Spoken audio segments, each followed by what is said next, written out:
ว้าวสบายดีเด้อทุกคนสบายดีตอนแรงจากบ้านบิ๊กใหญ่เนาะทุกคนพันด้าสบายดีมื้อนี้พวกเขาสิมาเบิ่งเพราะว่ามีนัดกันเฮ็ดบั้งไฟเนาะทุกคนที่เตรียมกันมาแต่เช้าบิ๊กใหญ่ไปครับเตรียมนอนบ้านในโซนบ่เห็นเขาใส่ละโบได้จูดอยู่อ่ะมื้อนี้จูดอยู่บางน้อยร้องมึงอ่ะงั้นมาพากันมาเฮ็ดบั้งไฟกบก็บ่เคยเฮ็ดจักเทื่อที่เจมเป็นโปรจ้ะนี่ร้องมือนี่มือนี่แม่นหยังหัวโพแทสเซียมไนเตรตโพแทสเซียมกับถ่านอ๋อเฮ็ดให้มันน่ะนะแม่นมันสามารถผสมกับน้ำตาลก็ได้ลองมึงมือมันสิไหม้บ่เนี่ยไอ้ที่ว้าวคือเหรอโอ้ยบ่เก็บถึงเกลือมาทุกคนมันบ่วาบขึ้นอยู่อ้าวบ่เก็บบ่เก็บบ่เก็บมันก็เริ่มเติมมา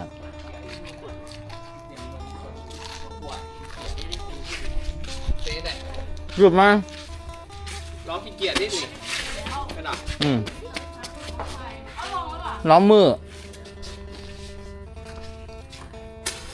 เฮียอ๋อ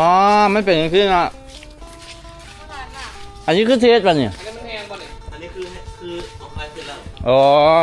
แห้งแล้วดิคะเนี่ยเจ็บลูกกระต่องจะปวดขั้นตอนแรกเฮ็ดจังไงอธิบายหน่อยดูตำมือมันมีหลายวิธีอันนี้มันมืออันนี้คือสูตรดิบเป็นเชื้อเพลิงกันบ่นี่เอาถ่านอะไรกันเอาถ่านนี้โอ้ทานเห็นเลยว่ะเอาถ่านดักไฟเลยดิบ่ถ่านกับต้องป่นกับอันนี้คือตัวขี้เกียร์ขี้เกียร์นี่เห็นมาจากไหนวะหมูแม่ก็จะไปต้มแล้วมันก็สิเป็นขี้เกียร์มาแต่ไหนโพแทสเซียมไนเตรตเอาเสียงว่าจะเห็นอย่างนี้เอาผงอันนี้มาตำกับทานตำละเอียดเพื่อให้มันเป็นไฟคือเมื่อกี้ขึ้นเพราะว่าอันนี้มันจะไหม้ได้ก็ต่อเมื่อมันไม่มีทานหรือว่าเป็นน้ำตาลอ๋อจุดเขาเล่นตัวจุดสำนวนเสื้อเพลิงอ่ะนะเสื้อเพลิงอันนี้นี่ใครเอาห้องขีมาดเลยอันนี้ขีมาด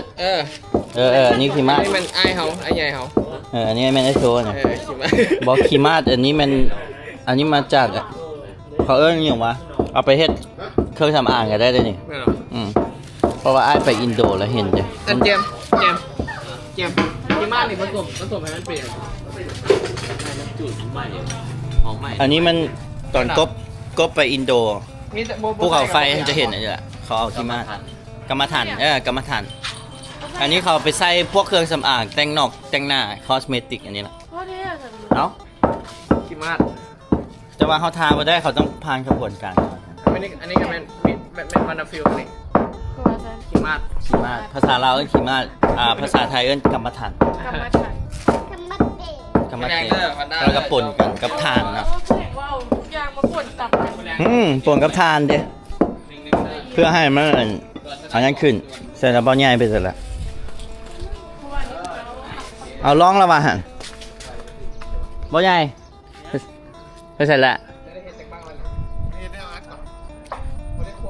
บ่เคยเห็นบังไฟจ้ะเชื่อทุกคนบ่เคยเห็นแต่ว่าเจียมนี่เซียนละเจียมกูดบิ๊กใหญ่สิเที่ยแบบที่แสดงว่าได้โลเซียนขนาดวิเซียนอย่างอันนี้มันถ่านทั่วไปมันที่จริงมันต้องใช้ถ่านเบาไม้เบาที่แบบทานแห้งไม้เบาไม้มะเพชรไม้คิวเนาะไม้คิวไม้กระถิ่นไม้งิ้วอันนี้มันไม้หนักต้องตำละเอียดสตาเลียนมันจะแบบได้กล่องวะสตาเลียนปุ๊บได้กล่องน้ำเนาะเดี๋ยวเติมกล่องแล้วเอากับไปกล่องนั่นต่อ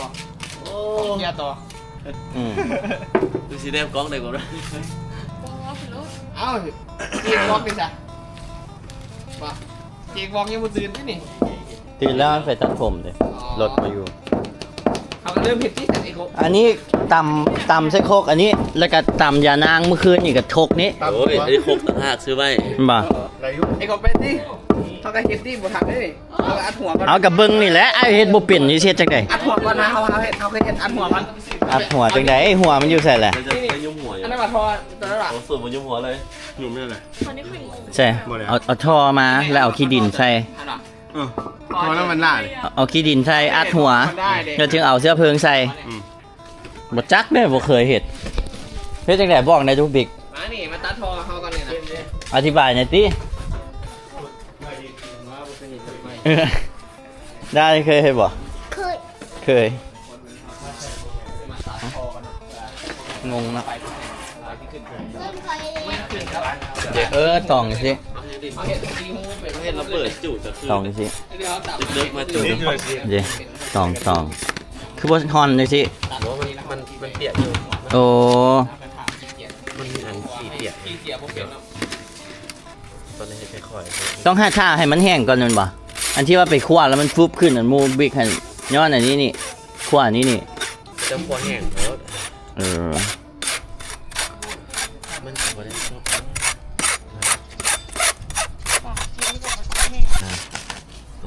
กล่องเนาะทุกคนกล่องอันนี้แล้วก็เอายัดใส่แล้วจูดได้เลยว่ะนี่ เนี่ยแล้วอ่ะ งัดมาจุดเลย เอาบังไฟบ่เคยเห็นเลยบ่จักอีหลี ลองอีกก่อน ลองละเอียดโอ้เบาใหญ่เอาใส่เลย อาชีพที่บ้านได้บิ๊กไฟขนาด เขาลิ้มอัดได้ดิ อัดบ่ต้องเอาอันนั้นอัดหัวก่อน โอ้โห อันนี้ บ่กินควันปุ๊บเลย เอาสากหัวไหม แล้วก็ยัดใส่ยัดแน่นหลายก็บ่ดีนบ่เจมส์ แน่นดี ดีว่ะแน่นโทษมันจะบ่แตกว่ะ หัวแต่ ต้องมีสูตรแบบแน่นโทษกับบ่ดีแน่นบ่แน่นกับบ่ ต้อ ดี งแน่นอะไรดีที่สุด ว่ะ อ๋อ ต้องแน่น แม่ถ้าบนแน่นมันก็ลุ แต่คันแน่นโทษจะตีมันติดแดงเลย ก็หันแล้วก็อย่ามันแตกถ้ามันแน่นหลาย แต่ โคตรเตะ ถ้าเรามือเขาบ่ได้เป็นมือแห้งบ่เป็นมือต้ม บ่อันขนาดก็คือละบ่บ่เห็นละ พวกเขาทำเต็มเลย อาบน้ำอยู่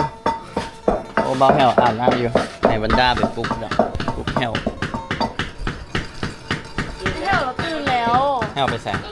เราพูดอีกเราเห็นเขามาแล้วหิบอาบน้ำ อ๋อ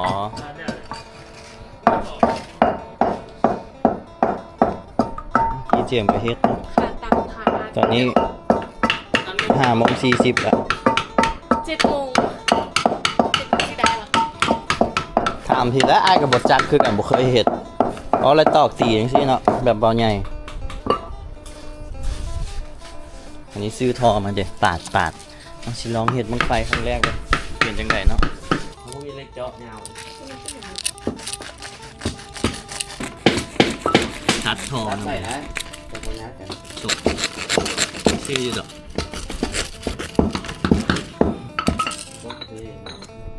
สำนี้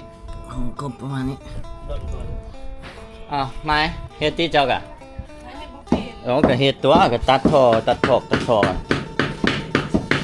เฮ็ดจะเป็นผู้หญิงคนแรก ให้จุดให้มันจุด ในกลุ่ม มีแต่ให้บ้างจุด ไว้มันสิแตกใส่หน้ามัน แต่ สิ ไม่ให้โบแต่ ได้มันบุฟ้าเห็ด ไก่ มันสิแตกใส่หน้ามันไม่ได้เฮ็ด บดแต่เจียบมาบดแต่ โว้ยบ่แตกเลยบ่เจียมนจุดแตกใส่หน้ามันเลย โบแต่ ให้เป็นเสื้อมันไปล่อเฮ็ดโลเลเจียม โอ้เฮ้ยขนวดให้จะ2 เมตรอีกไหม เฮ็ดชนวนได้อยู่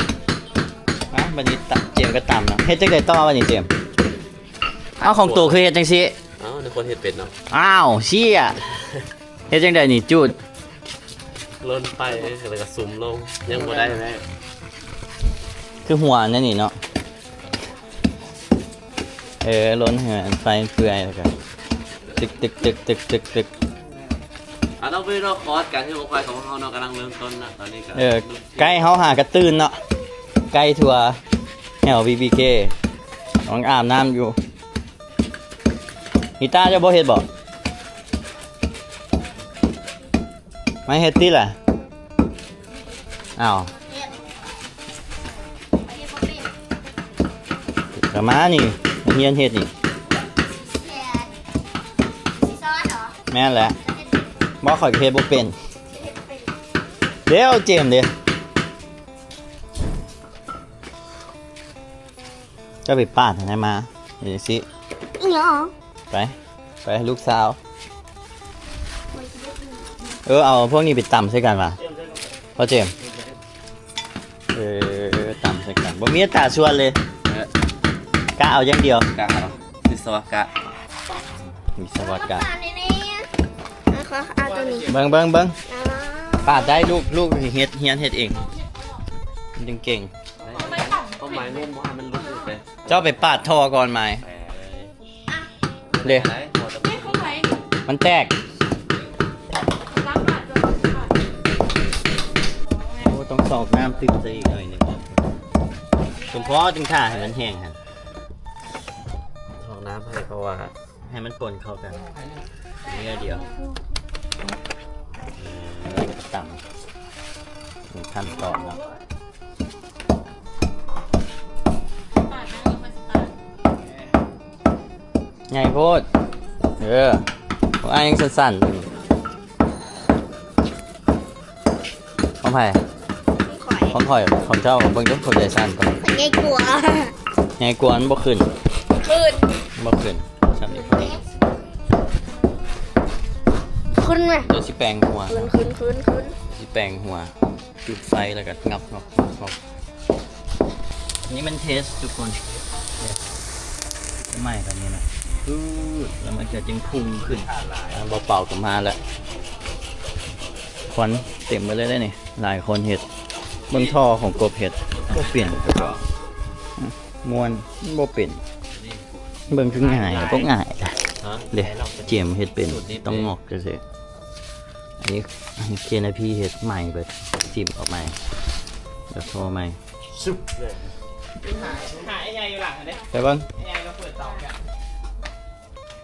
อ้ายก็เปิดเตาแก๊สอะไรกันเลยเฮ็ดบ่เป็นเชี่ย ขนาดเกี่ยที่ซื้อเลยดิ กินมึงงอลง แม่ไผก็เฮ็ดงอบ่เป็น โอ้ได้เข้าใหม่เอากระไฟต่อยประมาณนี้เป็นน้อยหนึ่ง เอาเจียมเฮ็ดเบิ่งดูเทคนิคเบิ่งดูเจียมเฮ็ดเป็นคนเดียว ไม่เป็นไรพอบอกงาม โอ้ได้ เฮ็ดเบิ่งดู เราลดหลายโพด อ้ายก็ไปเปิดแก๊สเมื่อกี้นี่บ่ได้จักเทื่อ ลดหลายโพดเยอะลดหลายโพดต้องเข้าใหม่ปลายกับไฟนะที่น้ำมันสีอ่อนแถวปลายนั่นเอง อ๋อ อันนี้จะเป็นลมมันอ่อนมันเลย เจียมเฮ็ดโอ้เรียบร้อยแล้วว่ะเชี่ยเฮ็ดคือง่ายแต่เจียมเบิ่งคือง่ายบ่ได้ง่ายเด้โอ้เฮ็ดแตะปลายแล้วก็เคี่ยวปุ๊บแล้วก็หมุน อันนี้ครับจุด หมุนเด้ แล้วก็ เบิ่งคือง่ายเด้ ตอนจุดนะครับจุด บ่ได้ง่ายเด้จุดไปปลาย ขอบ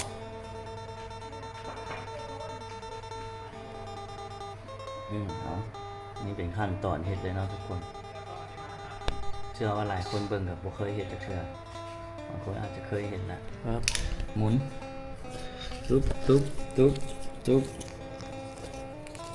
โอ้ตัวนี้แน่นดีเลยได้จริง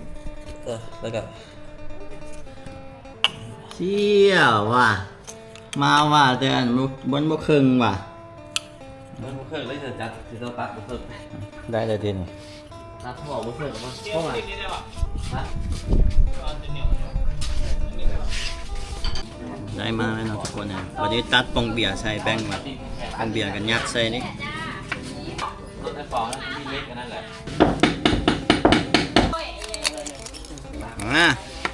เดี๋ยวอยู่เลยเดี๋ยว หลังกินใส่ไปเลย ไอ้ที่ดินใส่นี่ใส่ได้ปะ ใส่มันอัดส่วนอะไรเนี่ยนะมันแข็งมันอยู่สิ เอาที่ดินใส่ แล้วก็จอก ก็ใส่หลายที่แบงค์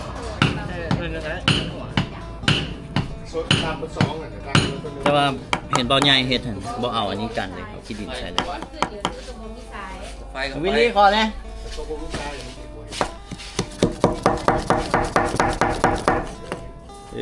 มาว่ะ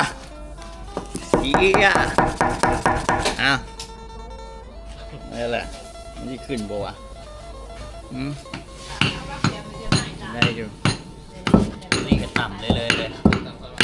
เอาใส่ ส่เลยบ่ได้ป่ะ ได้ เอาใส่เท่าน้อยจะ ใส่ ต่ำ เต็มเลยก็ได้ ใส่เต็มเลยก็ได้ พวกมาเจ้าก็ใส่พอดีเครื่องก็ได้นะอัด ใช้มือเนาะมือต่ำแน่นๆเลยป่ะนี่เบิ้ง จะให้แตกได้อีก ฮะ จะต่ำแห้งหลายมันแตกเลย เอามันแตกเป็นยัง มันแตกเจ้ากับโมได้ คอแตกว่ะ คอแตกเลย นี่นะปุ๊บเอาก่อนแล้วก็มานะเบิ้ลจะ30 บาท 30 บาทคุณน่ะ ก็เชื่อ จะบ่บิลลี่ป่ะนี่เอาให้บิลลี่เห็นแล้วก่อน มันแหนมทะเลดี มันแน่นทะเล ใกล้เลยพวกคืน ยัดให้มันแน่น โว้ย 30 บาทคุณน่ะ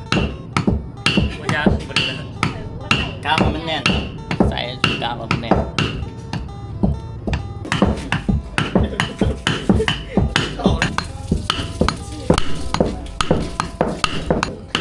ประมาณนั้นเจ็บ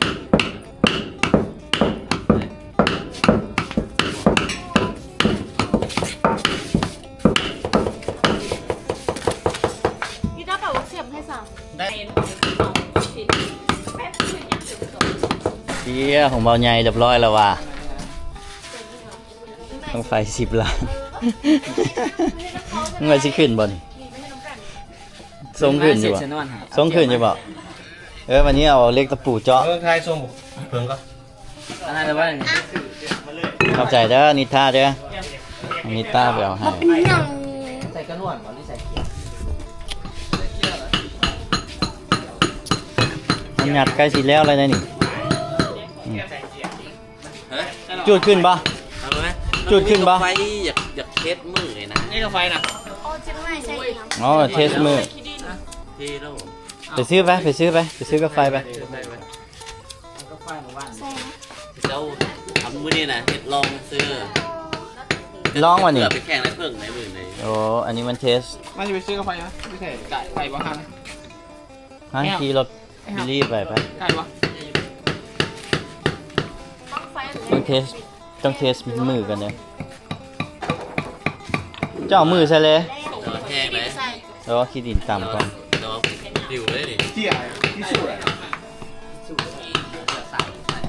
ขั้นปรุงแห้งโพดมันกับชีแตกเลยทุกคนมันแบบต้องพอดีเนาะเตรียมกับจึงหุกกะใส่แล้วมันก็ต้องเอากาแฟมาเทสก่อนขั้นนั้นใส่แต่อันนี้เบิดมันก็ชีแห้งโพดอันนี้มันเป็นยังไงวะลองจูดกันกัน ไฟมันไหม้อ่อนพอไหม้ก็ไฟแล้ว บางเจมส์ ใส่ตะไบมา จูดอันนี้มันไหม้บ่ บ่ไหม้ บ่ไหม้ต้องป่นกับกรรมฐาน ต้องคนก็ผ่า ทานจึงไหม้ มันไหม้ถ่าน โอ้ก็คือว่าเอาอันนี้โยนลงไปกับชิไหม้ มันก็สิเปื่อยเป็นโคตรคือน้ำ อ๋อให้คนคือน้ำซื่อๆโอ้ยเจมส์มันจะถึกมืออะนะ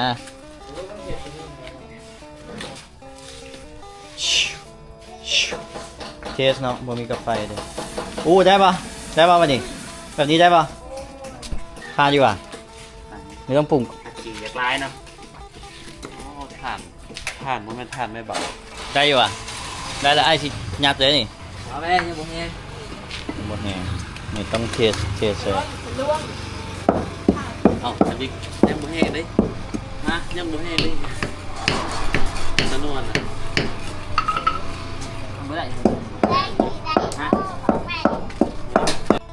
ต่ำเรียบร้อยทุกคนจงไว้ข้อหนึ่งสิข้อนิ้วมือหนึ่งข้อนิ้วมือหนึ่งแล้วก็เอาดินใส่ทานทามจิ้ม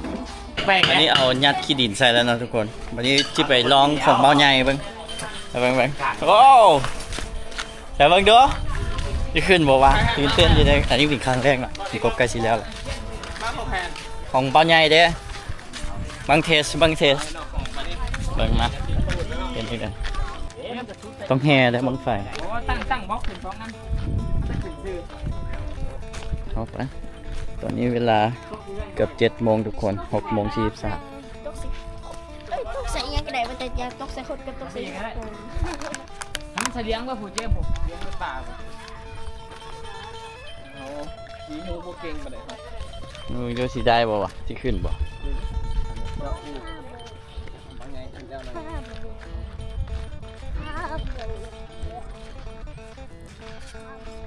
เฮ็ดถ่านติเฮ็ดถ่านบนไฟดีๆติอ๋อมีจันนวน ฮะหยานไป จับจุดแม่เจม โอ้ใส่แน่น จับจูดแล้วบ่ โอ้จับจุด ใส่กาแฟเดียว รีบแล้วจุด มาจุดเดียว เฮ้ยมันมือไม่ให้หน่อย มีบอกมาดิน ฟันมันไปคาบมาเนาะ กันยำกัน วาลินไปคาบมาเนาะ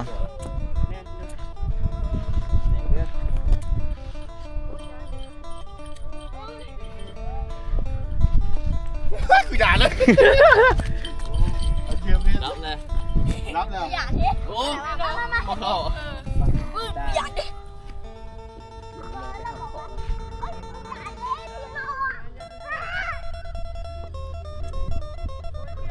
บักเจมส์หยุดหยุดแล้วฮึดฮึดฮึดโอ้โอ้โอ้ว้าว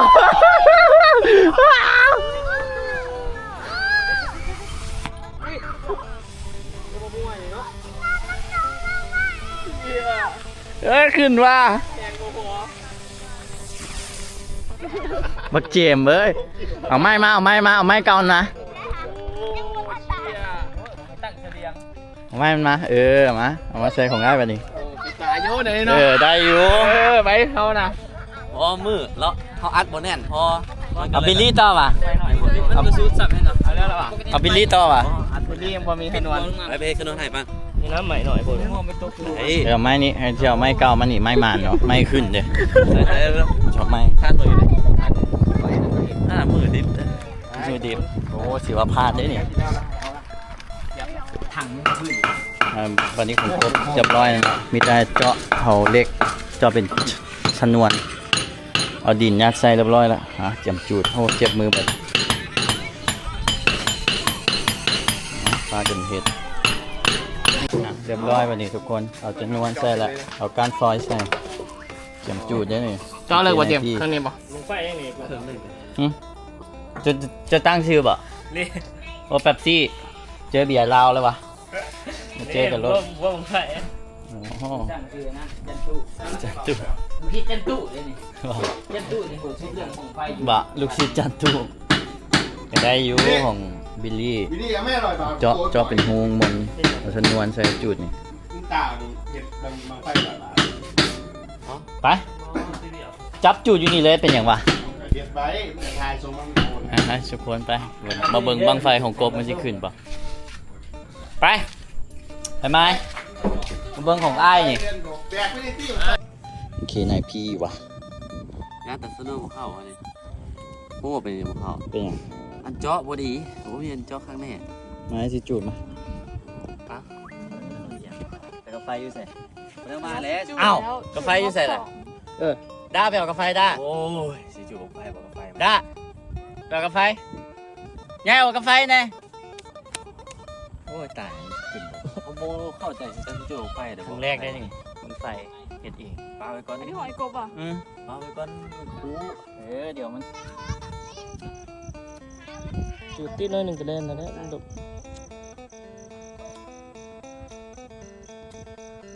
โอ้ก็เปิดไฟแห้งเลย ปวดตีดเบร มาแล้วเดี๋ยวเดี๋ยว เดี๋ยวดู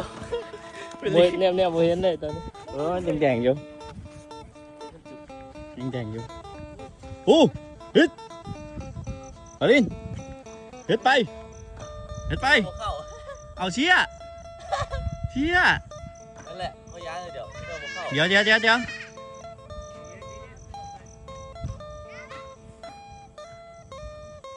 โอ้เจม มันเจาะหูบอกฮักนี่เจาะหูเลย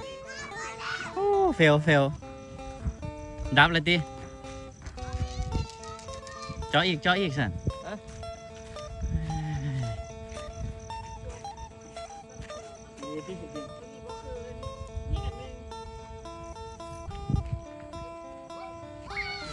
โว้วเชี่ย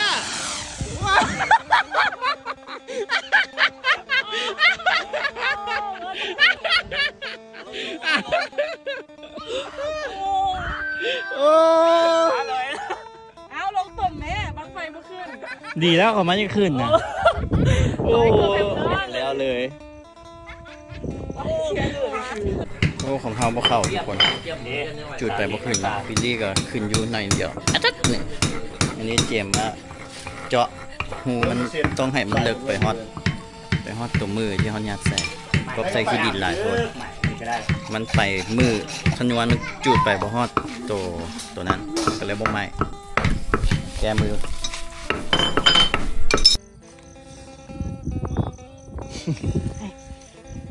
เจียมรู้ชิบซานไปฟังดีกว่า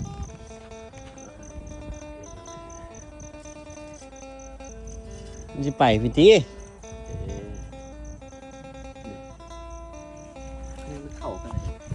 เอ้าบังโอ้พอลมเพลงขึ้น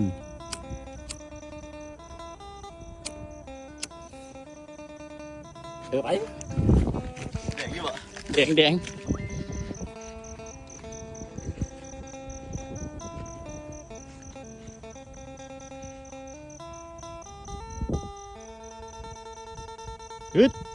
ฮึดเชี่ยมาแล้วว่ะเชี่ย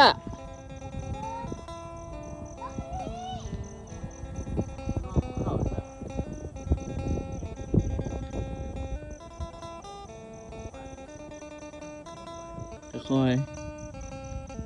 เชี่ย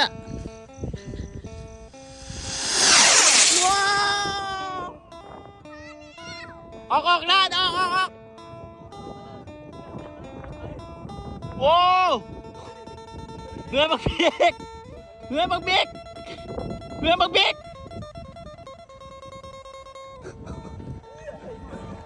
ว้าว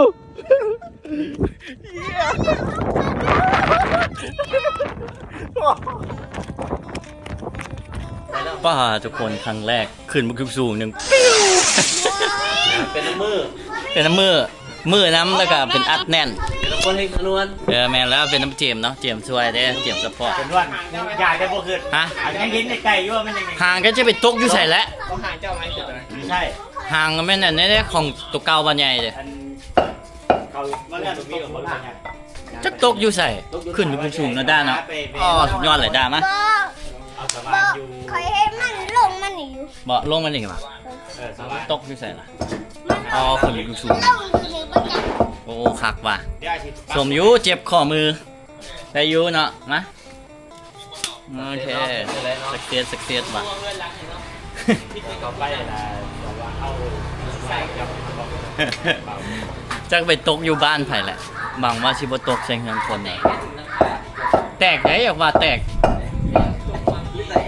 ตุ้มเอาถามเบิ่งข่าวมื้ออื่นเนาะเออโอ้คักว่ะภูมิใจว่ะครั้งแรกว่ะ เอาไปบวชอ่ะนี่บวชเท่าถาม ใช่เสียว่ะอันนี้เจียมเฮ็ดให้ว่ะปังไม้ อัดไว้ก็ มันอันนี้อีกเลยมันเจาะเป็นชนวนมันเฮ็ดจังซี่ได้มีบังอันนี้ได้คือหรูหราขึ้นมาเนี่ยเว้ยแต่ว่าของอ้ายคอมพิวต์ละของอ้ายเฮ็ดขึ้นละของค่อยนะเอ้า กัดสีเลือดกระมูแล้วนะ โอ้แม่นแล้วของค่อยขึ้นแฮงขึ้นสูง ได้เนาะ เอ้าเจอกันคลิปหน้าทุกคนบังไฟกบครั้งแรกเอ้าปิดแล้วค่อยถ่ายแล้วเรียบร้อยแล้วเจอกันคลิปหน้าบังไฟครั้งแรกถ้าจุดถ้าเบิ่งมื้ออื่นว่าสิเป็นจังได๋ว่าสิขึ้นหรือบ่ขึ้นบ๊ายบายเจอกันใหม่